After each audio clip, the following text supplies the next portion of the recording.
बिस्मिल्लाहिर्रहमानिर्रहीम। विलादत मौला अली। कुरान करीम में मौज़ात का बयान कई बार आया है।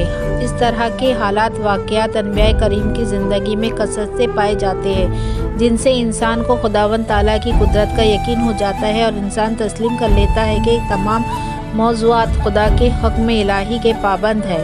एक दफ़ा का जिक्र है, जब हज़रत फ़ातिमा बिनते असद हमले 9 माह में महसूस हुई तो आप अपने घर से निकल कर मस्जिदुल हरम में आई और बैतुल्लाह का तवाफ़ किया। फिर आपने तहसील औलाद के लिए दुआ की और दुआ में कहा, ए परवरदिगार, मैं तुझ पर ईमान रखती हूँ और तेरे नाजिल हुई हर किताब पर, तेरे भेजे हुए हर रसूल पर ईमान रखती हूँ। मैं तेरे इस इब्राहिम कलाम पर ईमान रखती हूँ, जिसने इस मुक़द्दस घर को बनाया। मैं तुझ से तेरे अनबिया मुरसलीन और मलका मुक़र्रबीन के हक़ का वास्ता देती हूँ, जो मेरे सफ़े अज़मत की ज़ीनत है। मेरे लिए औलाद के मरहले को आसान फरमा। सैयदा की ये दुआ ख़त्म ही ना हुई थी कि रब्बुल इज़्ज़त अल्लाह ने दीवार खाने काबा का कलेजा फट गया।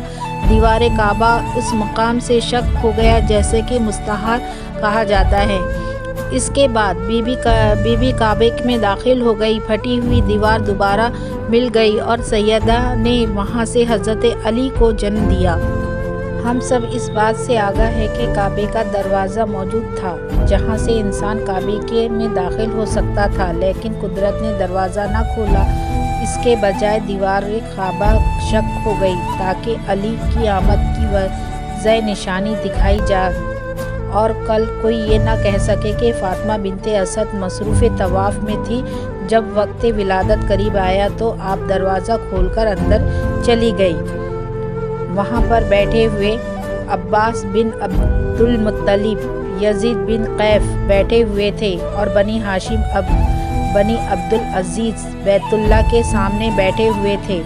इस बात की जब खबर हज़रत अबू तालिब को इस वाक़े की इत्तला मिली, वो अपने साथ अपने ख़ानदान के अफराद को भी ले आए और कोशिश की कि किसी तरह काबे का दरवाज़ा खोल दिया जाए और ख़वातीन की बीवी को मदद मिल जाए। लेकिन इस बात का ये हुआ कि वो दरवाज़ा खुला ही नहीं और 3 दिन तक आप अंदर अकेली रही। जब तीसरा दिन हुआ तो हज़रत फ़ातिमा बिनते असद इस मुकाम से बाहर आई थी जहाँ से वो दाखिल हुई थी। आपने अपने हाथ पर चांदी से भी ज़्यादा हसीन बच्चे को उठाया हुआ था। वहाँ पर मौजूद मजमा बीबी की तरफ बढ़ा। उस वक्त बीबी ने मस्जिदुल हरम के सहन में ये खुतबा दिया कि ए लोगो, अल्लाह ने मुझे भी इस फजीलत दी है कि मुझसे पहले तमाम जहानों में जितनी भी औरतें गुजरी हैं उन सब से मुझे फजीलत दी, क्योंकि मैंने अपने बच्चे को खुदाए करीम के घर में जन्म दिया है और मैंने वहाँ 3 दिन क़याम किया। इस अरसे में मैं जन्नत का रिज़्क़ और वहाँ की नेमतें खा रही थी।